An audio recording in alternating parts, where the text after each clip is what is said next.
Baroda cricket association के चुनाव जल्द ही आयोजित होने जा रहे हैं, तब बीसीए के चुनाव से पहले रिवाइवल ग्रुप की ओर से पत्रकार परिषद बुलाई गई थी। बड़ौदा क्रिकेट एसोसिएशन यानी कि बीसीए के चुनाव का माहौल इस वक्त चरम सीमा पर है। तब रिवाइवल ग्रुप और रॉयल सत्यमेव जयते ग्रुप के बीच में कांटे की टक्कर है। ऐसे में रिवाइवल ग्रुप की ओर से पत्रकार परिषद का आज आयोजन हुआ था। वडोदरा के क्रिकेट के भविष्य और विकास के एजेंडे के साथ रिवाइवल ग्रुप की ओर से एक महत्वपूर्ण पत्रकार परिषद बुलाई गई थी, जिसके तहत ग्रुप के सभी 31 उम्मीदवारों की मौजूदगी दर्ज की गई थी और उनकी ओर से क्रिकेट के हित के लिए आने वाले वक्त के विजन को पेश किया गया था। भारतीय टीम के पूर्व दिग्गज विकेटकीपर किरण मोरे इस बार रिवाइवल ग्रुप की ओर से प्रमुख पद के लिए मैदान में है। तब वडोदरा के युवा टैलेंट को वैश्विक मंच मुहैया करवाने की बात उनकी ओर से इस पत्रकार परिषद के तहत बताई गई। तो वहीं बीसीए के वर्तमान प्रमुख प्रणव अमीन की ओर से भी अपनी टीम के साथ मौजूद रहकर अब तक उनकी ओर से किए गए विकास के कार्य और कौटुंबी क्रिकेट स्टेडियम की सिद्धियों के बारे में जानकारियां दी गई। तब इस वक्त की जो परिस्थितियां हैं उसे देखते हुए ये लग रहा है कि रिवाइवल ग्रुप का पलड़ा भारी है, क्योंकि क्रिकेट के हित के लिए खुद क्रिकेटर ही मैदान में उतरे हैं। लेकिन अब आने वाला वक्त ही बता पाएगा कि बीसीए के चुनाव में जीत किसकी होती है।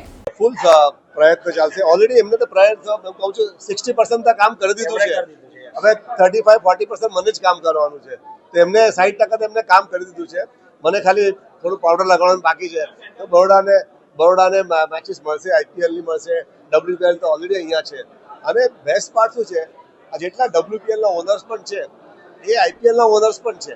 તેમને ખબર છે આપણા સ્ટેડિયમમાં કેટલી સરસ ફેસિલિટી છે। એમને એક મેસેજ પણ આવ્યા છે એક ઓનરનો।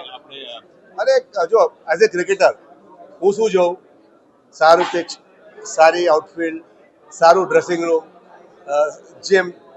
જીમ સાથે એટેચ સ્વિમિંગ પુલ છે, આઈસ બાથ છે, સ્પા છે, અંદર ડાઇનિંગ ટેબલ એરિયા। એટલે રાકેશભાઈ અહીંયાથી જતા રહ્યા છે, પણ રાકેશભાઈ કહે છે કે અંદર તમે વોર્મઅપ પણ કરી શકો, દોડી શકો છો, અંદર તમને સ્ટ્રેચિંગ, તમને નોકિંગ પણ કરી શકો છો।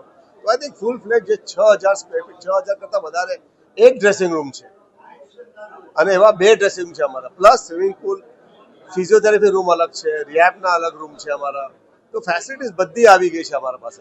તો જ્યારે આવું ફેસિલિટી સારી હોય ને તો બધાની ઈચ્છા હોય કે અહીંયા આવીને અમે રમીએ મેચીસ, અને બધાની જે ન્યૂઝ જાય છે માર્કેટમાં કે ભાઈ આ બરોડામાં one of the best stadium છે। જો ક્રિકેટર્સને ખબર છે હું કેટલું એમને સપોર્ટ કરું છું, અને હું ગ્રાઉન્ડ પર જઉં છું, એમને ખભે હાથ નાખીને વાતો કરું છું। એ મારું કામ છે। કોઈ 0 કરે, કોઈ 100 કરે, તો મારો પહેલો હાથ 0 વાળા પર જાય છે, 100 વાળા પર નહીં જાય। જ્યારે તમે સારું પરફોર્મન્સ કરો તો બધા જ વાવા કરે, જ્યારે પરફોર્મન્સ ખરાબ થાય ત્યારે તમારો ટાઈમ છે જવાઈને મળવાનું તમને। તો એ ટાઈમ હું બિતાવું છું ગ્રાઉન્ડ પર, એમને ફોન પર વાતો કરું છું, ભાઈ શું થયું છે, એની ઇશ્યુઝ જેને હેલ્પ છે, મારું કામ છે કે ભાઈ મેન્ટરિંગ કરવાના પ્લેયર્સને। તો આઈ થિંક આ ઇલેક્શન એક અલગ વાત છે, क्रिकेट एक अलग मीडियम है, एमने क्रिकेट रमवानो छे, आमां पड़वानी जरूर नथी। हमसे जुड़े रहने के लिए हमारे YouTube चैनल को सब्सक्राइब करें और नई वीडियो की नोटिफिकेशन के लिए बेल आइकॉन को दबाएं।